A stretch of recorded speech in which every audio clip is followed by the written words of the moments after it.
All right. Hello, everyone, and welcome to this UN Behavioral Science Week 2025 Behavioral Science Expo, featuring case studies and discussions on the topics of rights, sustainability, as well as nutrition. My name is Mary McLennan. I am the Senior Advisor in Behavioral Science to the Executive Office of the Secretary General, and I also lead the UN Behavioral Science Group, which I will come to shortly because the Behavioral Science Group is coordinating Behavioral Science Week, bringing together 46 entities across 5 days of events. So we are nearing the end of Behavioral Science Week. This is our last session for this year. But to say there's lots to check out and recordings of the sessions that took place earlier in the week, including behavioral science and AI and data and behavioral science and decision making, and using and evidence generation, as well as thinking about how we can embed behavioral science into our organization. So lots there to unpack, and we encourage you to check out the website for more details, as well as the recordings. And as well, so a bit more about the Behavioral Science Group. So we bring together over 7,000 members from more than 70 entities and 150 countries. So lots of interest and demand and need when it comes to behavioral science across the UN. You can join the Behavioral Science Group if you're in the UN. Of course, this is an initiative made for you primarily, but if you're outside the UN, you can also join as an observer. So we encourage you to check out the links in the chat to join the group, as well as to see about some of the other resources that we have. So the other initiative I wanted to flag just at the start here is this UN 2.0 Quintet of Change. So these are 5 areas the Secretary General has deemed important for the UN to be nimble and effective and really deliver on its ambitious agenda. So they're behavioral science alongside data, digital transformation, innovation, and strategic foresight. So we've had discussions about the intersections across all of these with behavioral science throughout the week, but just to say this is part of the bigger picture of how behavioral science fits into the work of the UN, in addition to the case studies that we'll hear today across UN entities.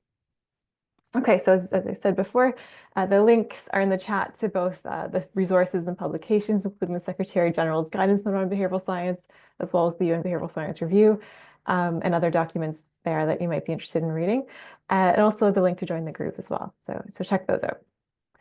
Okay, so now on to today's session. We have a packed session with lots to uncover. So we very much encourage you to put your questions in the Q&A box at the bottom of your screen. And if you don't have a question yourself, we encourage you to check out the box because there'll be questions there from colleagues. You can upvote to ensure that we have a discussion that really works with all of you today. Okay, so on to our speakers for today. So we have, we'll be having pairs essentially across the 3 themes in this session. So first we'll hear from Colette from UNHCR and Pia from OHCHR about behavioral science and human rights. Then we'll move over to communicating climate with Sine from UNU, as well as Martina and actually Devi as well from UNDGC. And then we'll conclude with a bit on nutrition from Diletta at FAO, as well as Nana at WFP. So with that, I'm going to stop sharing and turn it over to our first speaker for today, Colette.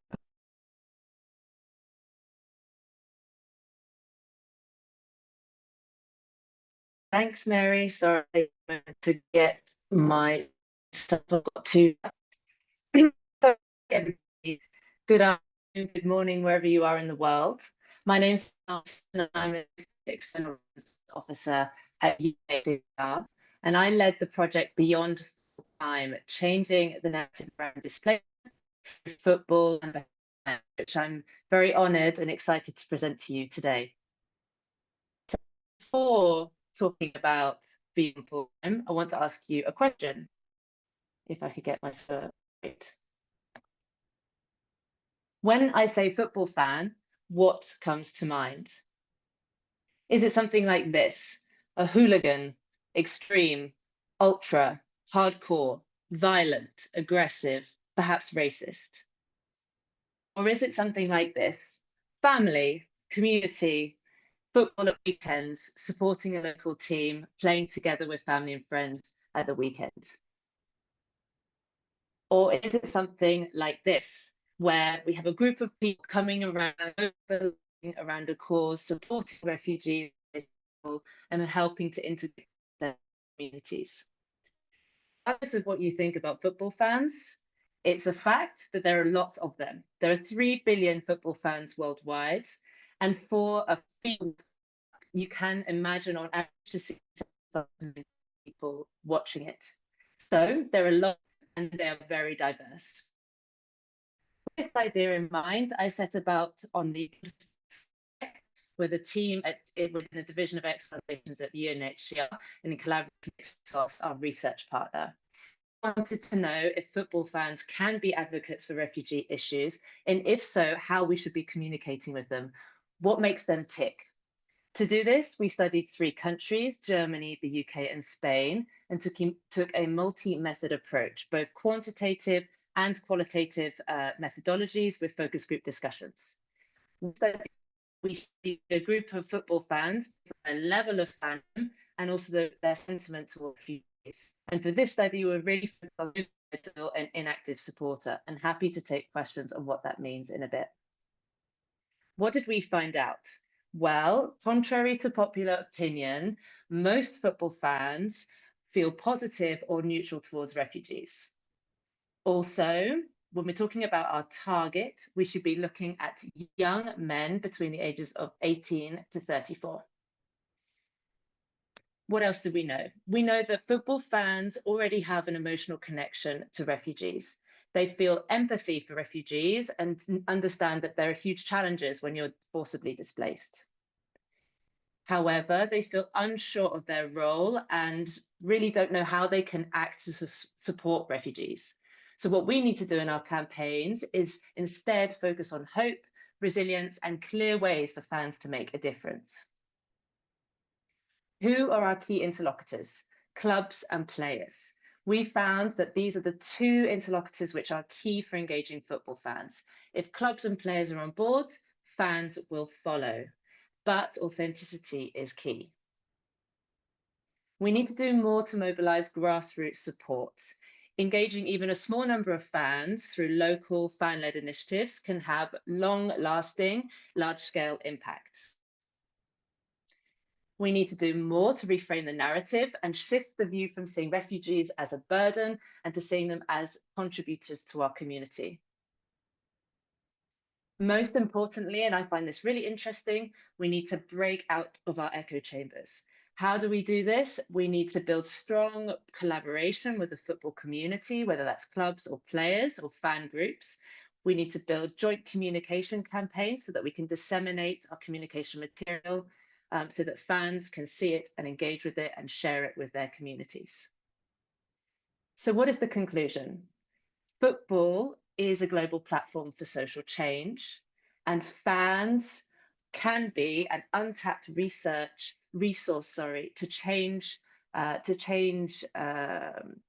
mindsets, to change the narrative around displacement. So thinking about that first slide I showed you with those 3 images of what is the football, I suggest and encourage you to think of fans more like this. A group of individuals that share the love for a beloved sport as football, that can rally around a social cause, such as supporting refugees, and can be a key asset for us at UNHCR, but also across the UN system to talk to new audiences and to break across the communication, and so that we can build a bigger advocacy base and get behind our causes and support refugees and displaced people. Thanks. Great. Thank you, Colette, for sharing your slides and going through that. We did have a bit of a sound issue, so I turned off your camera, but I think maybe we can fix that as we go forward. Connect over to Pia for some more on human rights. But you just can you stop sharing your screen, Colette? Great. Thanks.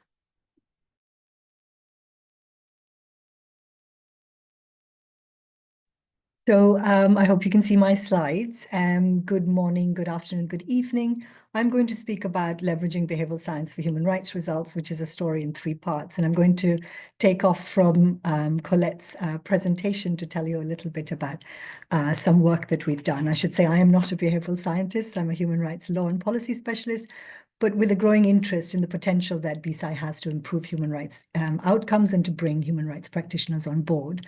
So chapter 1 is the story of a BeSci intervention that OHCHR undertook in 3 countries in 1 region in the Asia Pacific, starting in 2021, where we were concerned about harmful public narratives towards people on the move, and the fact that in our discussions with policymakers, these narratives were often cited as barriers to rights-based migration policies.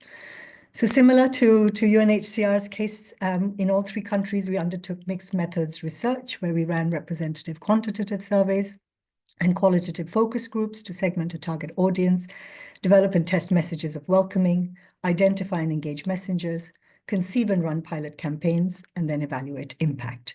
We worked with a range of partners embedded in the local context, which was a crucial part of our design and methodology.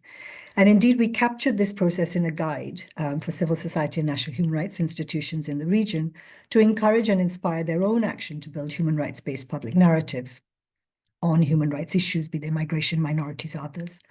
We felt it important that the guide also tried to capture what we did not know. For example, we did not start out with full knowledge of BeSci theory, or indeed with a full set of financial resources, but we learned along the way, and we learned, kind of lessons, and we hope that the guide captures that. Which brings me to chapter 2, because through this experience and with the encouragement of a small community of practice within OHCHR, as well as the BeSci network in the UN, we started to think more broadly about the place of behavioral science in a human rights theory of change, starting from the premise that understanding and addressing human behavior plays an integral role in making human rights change happen. However, behaviors don't happen in isolation, and change is not only about the individual, which is, of course, the traditional focus of behavioral science. The question we asked ourselves as human rights practitioners was, how do we scale up from the individual? Is this scale a matter of reaching more individuals, expanding our geographic scope, for example, applying our narrative change methodology to other countries and regions? Or is the more important determinant a change of perspective? And this is where we came across the idea of systems thinking. And indeed, even from the last session of today's sessions, many of you are doing this in related fields. For those of us seeking to use BeSci tools for human rights results, understanding complex systems and the behaviors embedded in these systems could address the issue of scale and depth that was raising questions for us. In this way, we would seek to shape the way a system works and respond to how it adapts, understanding that changing individual behaviors is one element of the whole pathway to a human rights outcome. Human rights actors are very familiar with analyzing and engaging with systems, be they systems of vulnerability, of exclusion, inequalities, power, hierarchies. We are comfortable with the idea that systemic change is a slow and often not linear process. And we also understand the importance of measuring progress in small increments along the way. A systems thinking methodology resonates also with the human rights-based approach. For example, both prioritize the procedural importance of creating shared narratives through participation and empowerment of stakeholders. Which brings me to chapter 3 and a snapshot of where we are in our BeSci systems thinking journey. And spoiler alert, we've only just started. In Southeast Asia today, we have a good example of what is known as a wicked or a complex problem, the human rights impacts of trafficking within cyber scam operations. Within the system map that you see here, we are seeking in the first instance to visualize the relationships between various actors, rules, processes, and behaviors. Eventually, we will add in feedback loops and leverage points to chart a pathway to an overarching human rights outcome. In this case, that would be increased human rights protections for victims of trafficking. As you see, we are trying to identify within this map the place for understanding a specific behavior. For example, why people are recruited into cyber scam compounds, or what will encourage frontline authorities towards empathy with victims. What attracted us particularly to use BeSci plus systems thinking in this context is that this methodology also enables us to visualize and problematize common assumptions within the anti-trafficking space. For example, the ignorance assumption, or overconfident assumptions about how victims behave, but also evidence that suggests that simply providing information, such as through awareness campaigns, often fails to translate into sustained behavior change. This is where the context provided in systems thinking and a concept map becomes important. For example, addressing the contextual enablers of individual behavior, such as socioeconomic distress or existing deficits in migration governance. In this way, BeSci plus systems thinking becomes part of our human rights diagnostic and interventions toolkit. Our next step will be to work closely with stakeholders to enrich and validate this systems map and to determine where and how one or more BeSci interventions could be located. One promising area, for example, appears to be an inquiry into why people are being recruited into these scam compounds, so that trafficking prevention interventions are based on what we know rather than what we assume about human behavior. We're hoping to work with partners who are experts in BeSci and systems thinking, such, for example, as Behavioural Australia at Monash University. And I'd like to end this presentation by warmly inviting all of you in the audience that have recommendations or suggestions for us to please get in touch. Thank you very much. Great, thank you for that, Pia and Colette, for interesting perspective on behavioral science and human rights. So Colette, if you want to turn your camera on quickly, I think we have a couple questions, one for each of you. Lots of hearts and likes coming through too. It seems like this is we had a session with Pia and others on behavioral science and human rights. It was a really popular one. So yeah, very interesting topic. Colette, would you like to, oh, maybe you can't turn your camera on. No, let's figure that out for you. But in the meantime, maybe we'll start with a question for Pia. So very a lot there to unpack, but sort of in terms of where areas of human rights where behavioral science could hold some potential outside of trafficking in your example, where do you think are some good space for people to reflect on and think about? Thanks a lot, Mary. And of course, again, we're really at the beginning of this journey also within OHCHR, but just thinking about, I mean, there's a lot of areas. Human rights education, for instance, is an area that is a priority for our office, and where you can kind of see, the interconnections between how behavioral science could help change behaviors towards, more education. I mean, there's, I noticed that you had a session, for instance, on AI. And bringing AI into the ways in which it is human rights respecting. That's definitely an area that we could think about.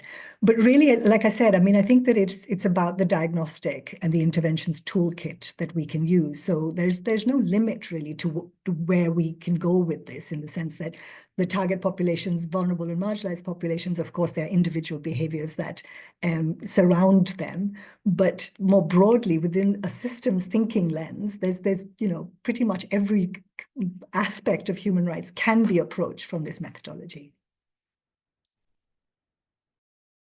I muted myself. Apologies. That's a great solve for behavioral science in terms of ways we can apply it. It's applicable everywhere. Great. Great for that. Colette, there's some more questions coming through in the chat here. Maybe if you have some time, you can answer them in writing. But Colette, there's one for you about, working with sort of untraditional populations, as this person has termed it. What advice would you have, or for others thinking about going in that space, working with people maybe are not traditional populations? Yeah. What are your thoughts on that? Yeah, and tell me if the sound cuts. Apologies for that during the presentation. Yeah, good question. I mean, first I'd say go for it. I mean, I think it's an untapped resource and potential for our work. And at UNHCR, we're guilty of this, but also across the wider UN system, we are guilty of talking within the echo chamber, talking to those who are already, sympathetic, empathetic to our cause. And as we're seeing in our society today, when we talk within the echo chamber, we only talk amongst ourselves, and it's not serving to, broaden this conversation out with other people. So my first advice is really go for it, and find out what you can, and enjoy the process of discovery. I would talk to experts who know that population a lot more. So in our study, it took a long time in the beginning to really understand what we wanted to achieve through football fans. What is the opportunity? And I didn't say this in the presentation for for the time restraints, but UNHCR already does a lot with football fans or football clubs, football partners. So we have good partnerships already, but what we wanted to know is, are they impactful? So, we already had this starting base, but we had lots of conversations with different entities to find out what we really wanted to do. So my second advice would be to go and speak to as many people you can, from that non-traditional base and a little bit wider. So, we're thinking about, in our case, sport for development as well, or sport for advocacy, etc. And then my third advice would be, we engaged Ipsos as our research partner, and I would encourage the same approach if you're looking to engage a non-traditional audience that you're not normally communicating with. for us, it would have been incredibly difficult to engage football fans without Ipsos's help, because our supporter base is who we normally do research with, right? That's the contacts we've got. So without Ipsos, it would have been very difficult to be able to get that representative sample and to be able to get these incredibly insightful focus group discussions, to hear what football fans feel about UNHCR, feel about refugees. It's a really insightful process. And, you know, if it wasn't for that experience, we wouldn't have, you know, so many great insights in the study and in the final report. So they would be my three top tips. Yeah, thanks for that. It's super helpful to think through what it could be like in this context. And I think just pulling back to the behavioral science methods to talk about the diagnostic and really understanding the context and how important that is, and really talking to people who've really done a great job of understanding how we can get to that.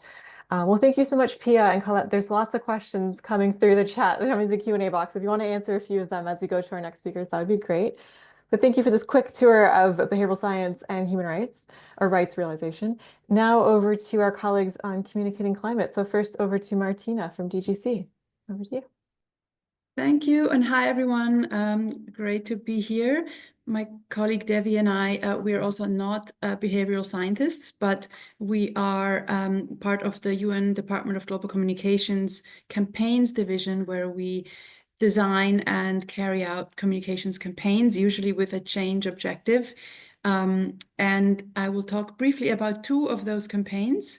I'll just share my screen to show you, first of all, our Undersecretary General, Melissa Fleming, has made clear that behavioral science is becoming more and more essential, really, in our communications tactics, and is often a foundation to our campaigns and how we communicate for change. So one example of one of our flagship campaigns really is Act Now. It is our campaign for individual action on sustainability. And you'll see the link in the chat, and you can check it out. It gives people options for actions to take on all of the Sustainable Development Goals, but at the core, and it started really as a climate action campaign. So what can people do to become more sustainable in their own lives? Because most of our UN communications speak to governments or policymakers, right? We want to shift the big policies, the big systemic changes, and that's really still a priority. But we also need to give people a chance to participate, a chance to be part of the solution, because people want to be part of the solution. So we try to figure out, how do we best do this? How do we shift individual behavior? How do we give people ways to become environmentally sustainable in their lifestyles and be part of the solution? So we figured we need to build a tool, an engagement tool that gives people simple choices, and removes obstacles, and just gives them very straightforward ways to engage, simple steps to take. Secondly, we want to make sure people can see the impact they're actually making by taking these steps. And thirdly, we want people to feel part of a community, because we know that peer pressure and peer behavior is a strong indicator of, change and likelihood for people to actually change if they know that people around them are also doing it. So we created with some external partners this app. It's with a startup called A World, because there's no planet B. So A World for Act Now. You can find that in the app stores. It gives people very simple choices that they can do in their daily lives. For instance, drive less, unplug unnecessary appliances, turn off your lights, take a shorter shower, eat more plant-based meals. And to build this, we really looked at, okay, what behaviors do we want to change? What are the biggest drivers of environmental impact? What are the biggest areas of really a person's carbon footprint? And the biggest areas are in transport, energy, and food. That's where a person makes the biggest impact on, say, carbon emissions, right? By using energy, we often get that energy still from coal or oil-fired plants that causes CO2 emissions. So the less energy you use, the better. Even better is if you can switch to renewable sources of energy, such as wind and solar power. On the transport front, of course, good to carpool or switch to public transportation, take fewer long-haul flights, etc. And the food area, you know, waste less food and eat more plant-based meals, because we know that animal products are more of a burden on the environment. So the key here to drive action really is to show people the impact this makes. So with every action you log, let's say you say, okay, I ate a plant-based meal instead of a burger, then you can see, okay, how much water and CO2 did you save by doing that? And you get points. And eventually you get rewards in the app, like a badge or something. So we're really using those motivational triggers also to sustain engagement and have people come back and return to the app. So it's gamification, it's rewards, it's also these opportunities for personal growth and a sense of community that you're not alone doing these actions. So this app has really driven engagement in quite a sustained way. And you see, we launched this campaign more than 6 years ago, and this is how it's grown. So on the app, people can log their actions, like, yes, I took a bike instead of a car. Yes, I ate a vegan meal. Yes, I switched off all the lights when I left the room. And so those types of actions, you can see the numbers have been steadily growing, and it's been quite an engaging campaign, again, very much based on behavioral insights and how do we change individual behaviors. And the second campaign I briefly want to touch on is Verified. This is a campaign we're leading with an outside partner called Purpose, which is a social impact agency. It started during the COVID pandemic to increase vaccine uptake. So really to dispel myths and falsehoods that were circulating around vaccines, and to get more people to get vaccinated. That was at the core, that was the campaign. Now we've shifted it to the climate space, and we want to again, dispel myths and falsehoods out there about renewable energy, about wind and solar energy, and get people to promote a shift away from fossil fuels towards clean energy. So how do we do that? We looked at behavioral insights that say that trusted messengers are really a key. It really depends on who you hear the message from. Is it someone you trust, or is it a government official, or maybe a UN official, or some other institution that you don't really trust? Because people have a lot of mistrust in big institutions. So through Verified, we're using and we're working with trusted messengers at the community level, researchers, scientists, influencers, indigenous people, activists that in their communities have a big following and that people trust. During the COVID pandemic phase, it was, for instance, doctors, nurses. People generally trust doctors. So we trained doctors, we had them speak out, and got them on TikTok, etc. Here we're working on climate, we're working more with scientific researchers, etc., other community people, and mostly on TikTok to get the messages across. And we've seen a big uptake in engagement and in action when people hear from messengers that they trust. Secondly, we're experimenting with more positive messages, because in the climate communication space, we've seen that the fear or guilt or shame and all the dire news that's out there, and that relates to the next, I think, presentation you'll hear on maybe on mental health and climate, because there's such a barrage of, you know, bad news on climate change, how the world is coming to an end, basically. And we need to have more hopeful messages, again, not, you know, illusions of and in ignoring the scientific facts, but let people imagine a better future. Let people imagine a future where we have solved climate change, that, you know, positioning it as an issue that is achievable, that is solvable, and that there is hope, because the solutions exist and that the solutions are known. So with Verified, we ask people to share their vision of a more sustainable future, of one where, you know, energy is powered by wind and solar, the air is clean to breathe, the parks are, you know, thriving, nature is healthy.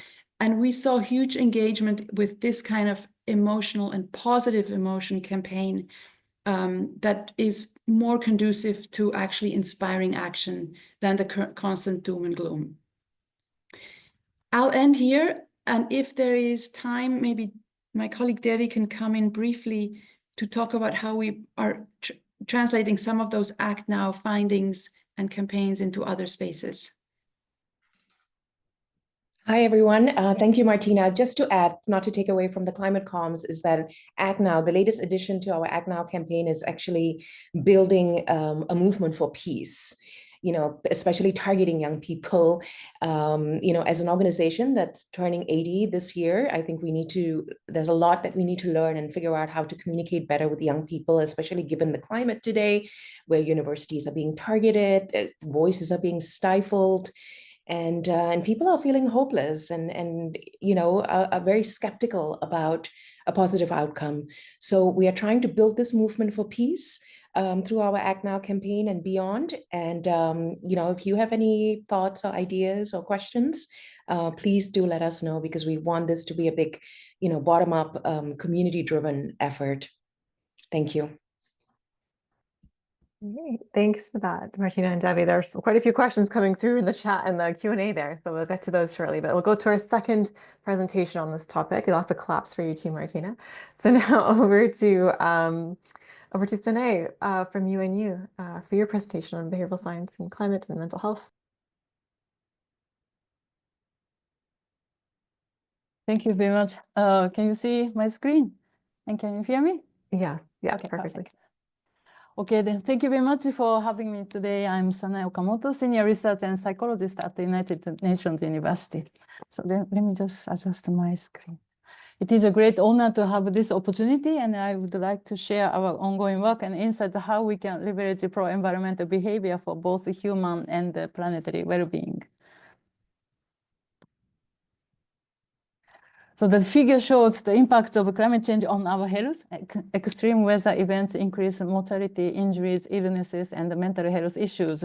And additionally, climate events damage many social infrastructures and systems that are necessary for maintaining health. These risks disproportionately affect the vulnerable populations, including women, children, ethnic minorities, migrants, and more. And if we look at the climate change impact on our mental health, at the left side, you can see how communities could directly be affected by these impacts. So people lose their houses, get exhausted by extreme heat, damages in agriculture and income, and forced migration due to extreme weather events. And then right side, you can see more indirect impacts. People also suffer from witnessing changes in their familiar environment or watching shocking news. So it is very clear that engaging in pro-environmental behavior can result in very large gains for human and planetary health. Taking care of mental health is not trivial. Mental health affects how we think, feel, behave, and it also affects how we handle stress, how we relate and interact with others, or how we make life decisions. So it's also not only individual health, it impacts your family, friends, and your community. So it's about the community health. But 1 billion people worldwide are currently living with mental health conditions, and many of them don't have proper support. However, most of the countries, in average, only about 2% of their health budget are given to mental health support. The situation is even more severe in places where health systems are inadequate. Moreover, for the population that have social and cultural stigma or taboos towards mental illness, people often don't openly talk about their struggles or don't seek for proper support. So even without considering climate change, there's a considerable lack of capacity with coping the already existing needs. And climate change is adding a huge extra burden on our health system. So climate change sounds big and overwhelming and may cause us anxiety, but it's caused by human activity, hence human psychology. So therefore, it's important to understand how people respond to climate change to ensure empowering as many people as possible with right knowledge and engaging them into pro-environmental lifestyle. if we look into psychology of individuals, we know some people might react to climate risks with a fighting response and like by engaging in climate activism. And some people might react with a flight response, like run away and avoid the problems altogether. And some other people might get the freeze response and get paralyzed. Similar thing we also observed with the COVID-19 pandemic. So public engagement effort must start recognizing that people have different cultural, political, and psychological reasons for acting or not acting. So behavioral science can be a great tool for tackling this. Therefore, behavioral science can help us understand human psychology to engage multiple stakeholders in multiple approaches. Because research shows that engaging pro-environmental collective action provides a greater sense of agency and give a feeling of control over climate change and help people overcome anxiety. So there's a core benefit for improving both our well-being and planetary well-being. I'd like to give some examples of a potential touch point to how we can achieve this. For instance, schools and climate education. I can imagine that not many of us had a chance to learn about climate change during our school time. And including myself, many adults are still not comfortable to talk about climate change with our children without scaring them. In the last years, many countries and also organizations, including UNESCO and OECD, have been working on preparing teachers for climate education. So these programs offer greening the existing curricula, providing climate facts as well as how to cope with the climate crisis and how to mitigate climate change by facilitating pro-environmental behavior and climate actions. But for enabling this climate resilient education, infrastructure must be prioritized. And another touch point would be community-led activities to reach out more variety of populations. There are also citizens' assemblies on climate change, so they can function as a platform where communities, scientists, mental health care professionals, and government officials collaborate and build trust in climate action. Participants can share their concerns and feelings about the future of the planet and gain knowledge about climate change and promote collective action. Last autumn, together with colleagues from many European universities and funded by European Commission, we launched a network of researchers and practitioners working on this topic. In this network, more than 50 countries, and now we have members of more than 400 members, are taking part.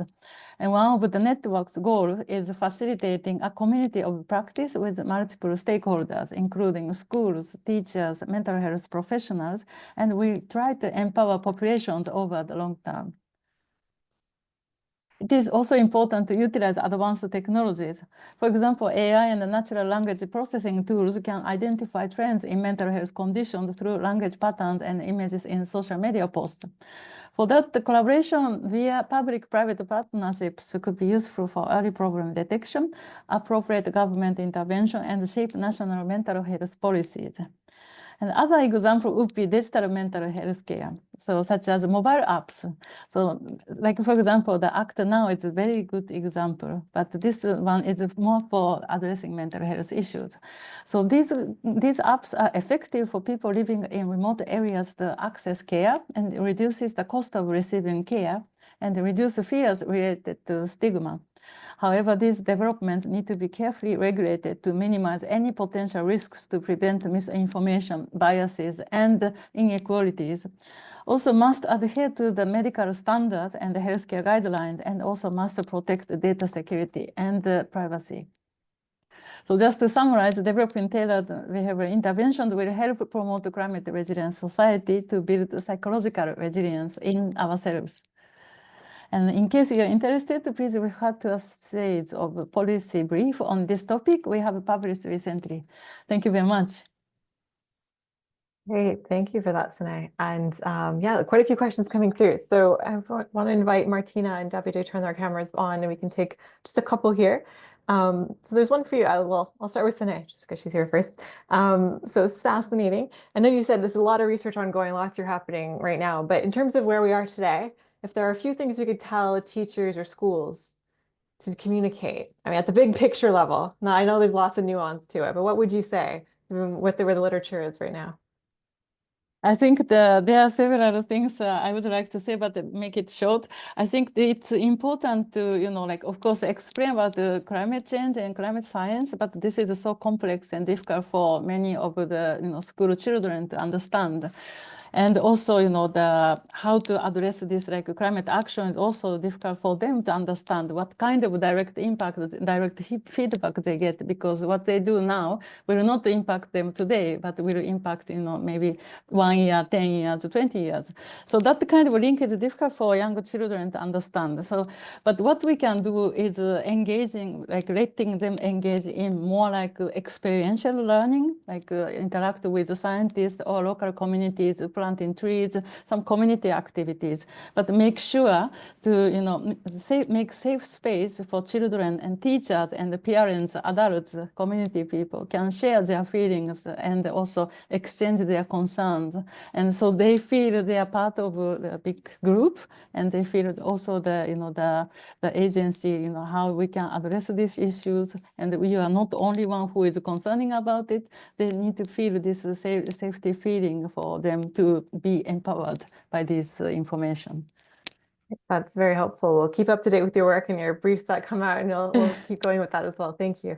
Now we're to a few questions for Debbie, Martina. I know you've answered a few, but there's some here, I think, from some behavioral science colleagues. So what you're implementing, are you testing this in the apps? Are you doing research around, are you drawing from Frey? How did you come up with these principles? Or what, it's really interesting, the examples you gave. Maybe just tell us a little bit about the first example you gave, Martina, for instance, the app, the app now. How did you come up with those specific areas? Did you test them? And over to you. Yeah. So again, the type of actions we've listed in the app are really based on science, mostly from the UN Environment Programme, that have looked into what areas of a person's personal life, and we're talking mostly about us here in the richer world with high carbon lifestyles, running air conditioners and all of that. So that type of person, what are the biggest areas of environmental impact? And again, it's energy, it's food, it's transport. So this is all based on science of which areas we want to impact. In terms of the behavioral science, then we of course track on the app which actions are most being taken, for instance, which are the most popular. And we're seeing the food actions are very popular. My guess is because they're fairly easy to do. Like, okay, it's very easy to find plant-based alternatives nowadays rather than animal products, for instance. Switching to wind and solar power is a little harder to do, like put a solar panel on your roof or get a green energy provider. It's a little bigger step, but that's still something we want to include. So we're looking at where's the most traffic coming from, where can we build on actions that are easy to take but yet impactful. So all that data is being taken into account. Also, how are the rewards and point systems working? And so we've made many changes in the app over the past years since we launched it. We've had various versions of the app to take those insights into account and come up with a format that drives more engagement. So yeah, we're constantly fine-tuning it and personalizing it to people also. Like there's a mobility tracker built in now that also tracks it tracks your steps taken, like Apple app has, where you can see, how far you're biking, how far you're walking, and how that may save you CO2 because you're not taking a car, etc. So we're constantly updating the features. Thanks for that. Debbie, did you want to comment on that question as well, or is that? Yeah, absolutely. Just to add that, on the peace side, we are still very much testing and experimenting with the limited resources that we have. So we have done surveys. It's a very different campaign from a sustainability campaign. You can't, there's no simplified actions for peace other than to understand the causes better, understand the different aspects of peace and what that means, and help, helping them to speak up and stand up for their rights and support our initiatives. So yes, so we're still very much in the exploration stage, and we would love some insights as to, you know, how this could be more meaningful and impactful, especially from a bottom-up perspective, you know, changing people's hearts and minds and hopefully behavior as well. Yeah, great. Thanks for that. So thank you very much for this pair of speakers for today. There's strong comments in the chat here and more compliments for your work. So I encourage you to check those out and respond to those in writing if you can over the next number of minutes. Next over to thank you for joining us, our next pair. So it's about nutrition. We'll hear first from Diletta from FAO. Over to you. Thank you, Mary. So today we will quickly view some evidence collected to investigate consumers' willingness to pay for antimicrobial stewardship in food production. Specifically, we conducted a couple of experiments, one in Tanzania and one in Colombia, that I will briefly explain you. First of all, what is antimicrobial resistance? This is a growing global concern, particularly in low and middle income countries. Specifically, antibiotics are widely used in food production, often without proper regulation. Of course, this abuse is causing resistance in both human and animal populations. Here, consumer behavior can play a key role in reducing IMR risk through what? Through market-based incentives. So in this study, we are investigating willingness to pay for antimicrobial stewardship using an experimental approach that I will describe you here. First of all, we are using revealed preference approach to measure willingness to pay. That is, we basically study the real preference that consumers reveal during a market transaction rather than the stated preferences, which somehow could be less truthful. As for products, we used tomatoes and eggs in Tanzania and chicken and eggs in Colombia. Participants were assigned to two treatments. The first one was the no information treatment, where they simply didn't receive any additional information and they revealed their willingness to pay for this antimicrobial stewardship. The second treatment, after the no information treatment, was the information treatment, where they basically received some IMR related food safety information and then perform their willingness to pay elicitation. So pre and post-treatment bits were collected to assess then the impact of the information provision. The key findings. So first of all, we noticed that there exists an organic premium. So consumers' willingness to pay is actually higher for organic products. The information treatment actually changed the range of bids for both organic and conventional products. Therefore, we can conclude that there is an information effect. What are the general takeaways from these experiments? That information provision significantly influenced purchasing behavior, and that there is actually evidence suggesting that market-driven incentives can complement policy efforts to reduce IMR. And let me specify here that these findings are valid for both Colombia experiment and Tanzania experiment. So both the results confirm these general takeaways. In conclusions, what are the policy consideration and recommendation that we can draw from here? There is room for market-based approaches, specifically willingness to pay results suggest that consumers' demand can actually incentivize producers to adopt safer agricultural practices, which is our final intent.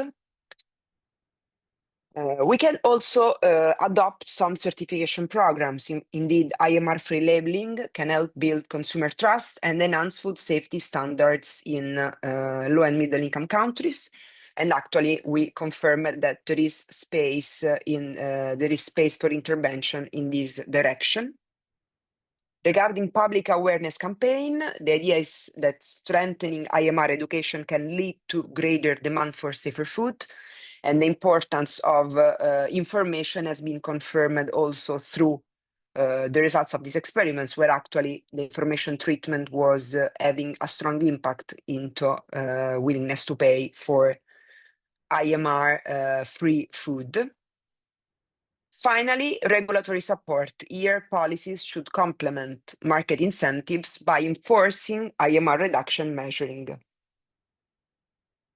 For the future research, we are thinking about expanding studies to other low and middle income countries' context to inform scalable intervention. Specifically, we are then splitting the study into the demand side and the supply side. That is, we are studying consumers' behavior for the demand side and producer incentives and producers' behavior for the supply side.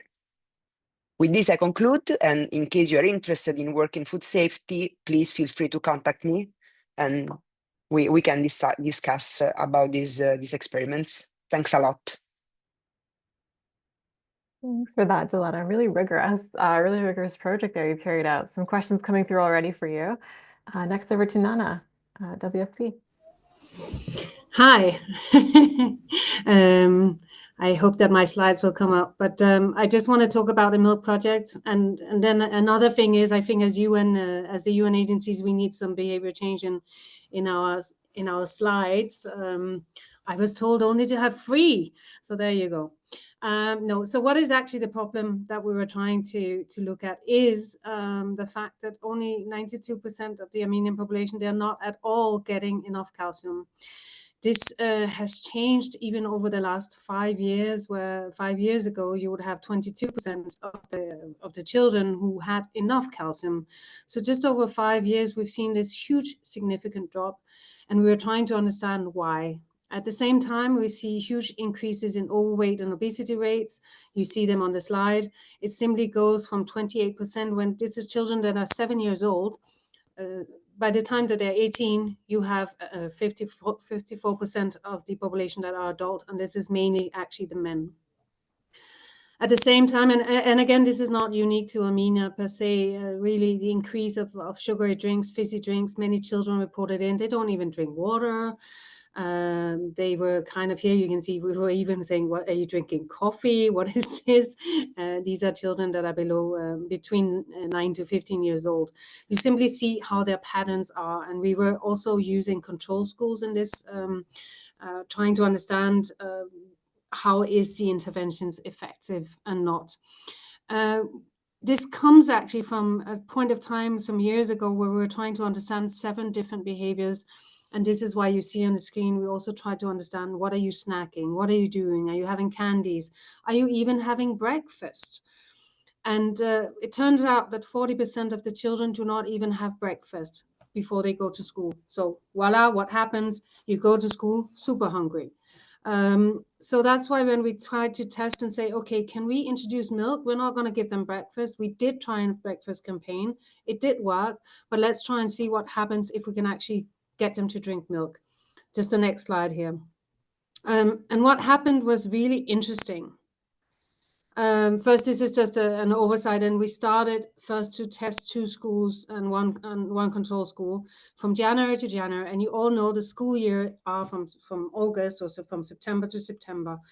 And what we realized doing that was really, are the kids still drinking milk when we come back in September, when they have had a prolonged leave over summer period of time? What are some of the attitudes they're having towards milk? Do they think it smells? Things like this, all the biases that we normally have to look at in social behavior science. How is the link with the parents? For example, when we did breakfast campaigns, of course, it's the parents that are making the breakfast. The definition of breakfast in this country is maybe a cookie and a cup of tea. That's not necessarily what I would consider as a breakfast. So we're really trying to understand, what are the barriers. Very often, we simply saw that it was also the parents that were not really thinking that children should have milk. In the first study, we saw that the attitudes really changed from 47% to 73% within 1 year. And here, do remember that we actually had summer period of 2 months in between. And that was even during the breaks or after the breaks, they kept on demanding milk from home. They were asking that. The kids that never had been drinking milk started drinking milk. And then something really positive happened. The kids said they were drinking more water. They were stopping to drink some of the sugary drinks, and snacking habits as well also fell.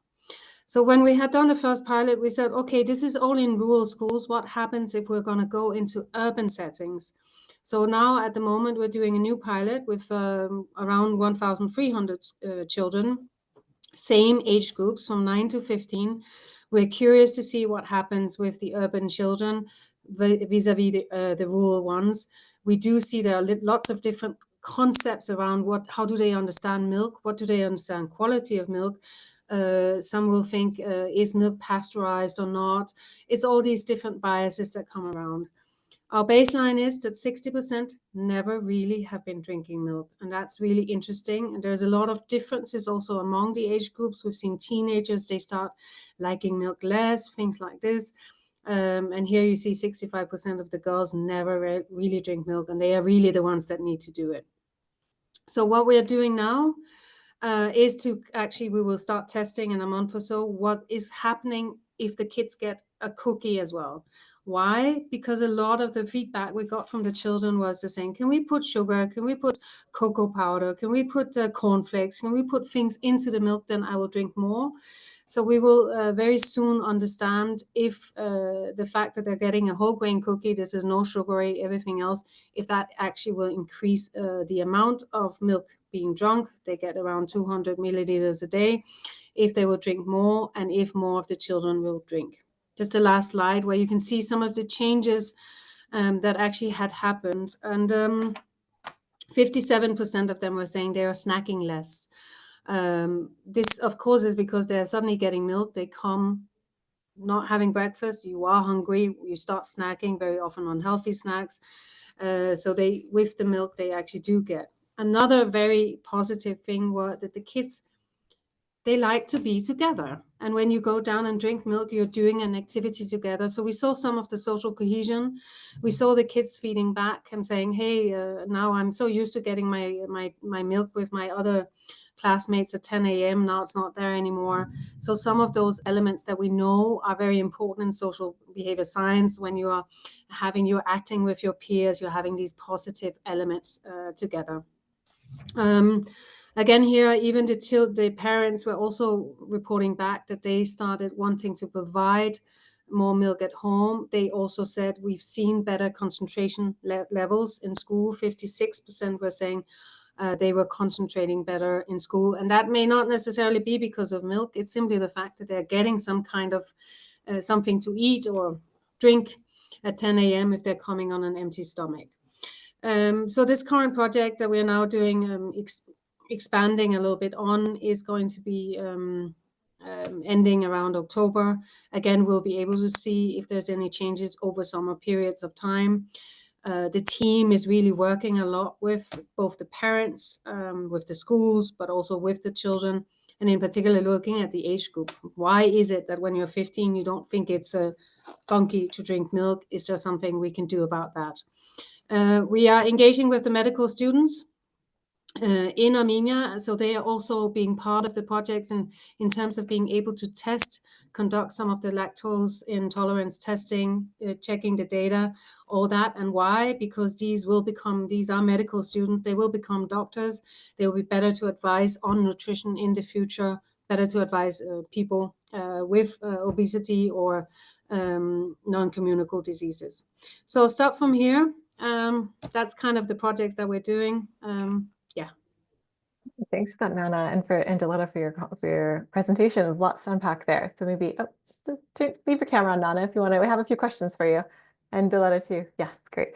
So we'll start with Nana, just to continue on that track, and we'll come back to Diletta. So it sounds like a very challenging context in which you're working, and that's a problem, to say the least. So curious to understand a bit more about how you understand the context, or how do you unpick all these little things that you mentioned in your little points? I'm sure it took you a long time to figure out. So maybe that side, less the quant, maybe even the qual side. How did you figure all that out? So with the context is of course important. This is why we are doing also urban school now and rural school. We need to understand what is the difference between an urban child and a rural child in particular. I think this issue around unhealthy diets is not Armenian alone, and we've seen the non-communicable diseases is a big problem all over the world. The access to sugary drinks, actually maybe not so much education in school anymore around what is healthy behaviors, all this. I was really happy to see this app from my colleagues. I have downloaded it already and see if I can become more climate healthy, if I can say it like this. But of course, Armenia, in its context, the parents are really important to engage. But at the same time, we also understand that the drivers, the demanders of what to eat are the kids, because very often it's the boys that are being treated like kings, which is one of the reasons why the overweight and obesity rates are much higher among the boys. So engaging with the kids actively, but at the same time, of course, having the parents to also understand where it comes from. Great, thanks for that. There's so much more we can share. Lots of claps and hearts for that comment, how we can look at all the different partners and different stakeholders in different communities. So Diletta, a couple of questions for you around the work. You mentioned different contexts in which you worked in, different countries, and you alluded to other countries you might want to look into. To what extent do you think the results will be different in other countries? And then also this willingness to pay method. Should we be using it more in the UN? If we should, where should we be using it? Yeah, what are your thoughts on those? Thank you, Mary. Let me start with the first one. So I'm expecting more or less the same results. So for example, adapting, let's suppose that we want to replicate this experiment in Southeast Asia. Of course, this prescribes a pre-study about the product. So where is IMR coming from in Southeast Asia? Is chicken meat used as for the case of Colombia and Tanzania? So can we use chicken products also in this case, and so on and so forth. But in general, I'm pretty confident that the information treatment would still have a big impact into these kind of scenarios. And regarding willingness to pay question, in general, we're starting revealed preferences regarding willingness to pay to try to find a way to align incentives. So if we know that there is a market for a premium for organic food, so there is room for creating this new market, even in Tanzania and Colombia, so in LME countries, this means that producer can produce and price at a markup, so pricing slightly more than the conventional products, and still they will sell their products. So there is room for an extra market, which is an IMR stewardship one. So everything, so every study across the UN world, where the idea is to align incentives, so to study whether there is a market for something, could be done through the willingness to pay elicitation. Great, thanks for that. Okay, well, thank you so much for our presenters today. And we have lots of links in the chat. I'll give you a few moments to our audience to look at those. I know Diletta's put some in, Nana just put her email in.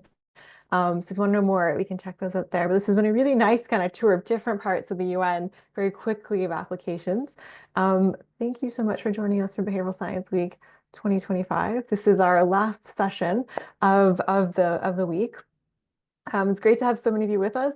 It's been a big one. It's been our biggest Behavioral Science Week yet in terms of people, in terms of participation from UN entities, and in terms of questions and comments from all of you. I've moderated a lot of these sessions, and I've been really impressed by a lot of the questions and kind of the conversation that we're having has evolved very much since last year and the previous years.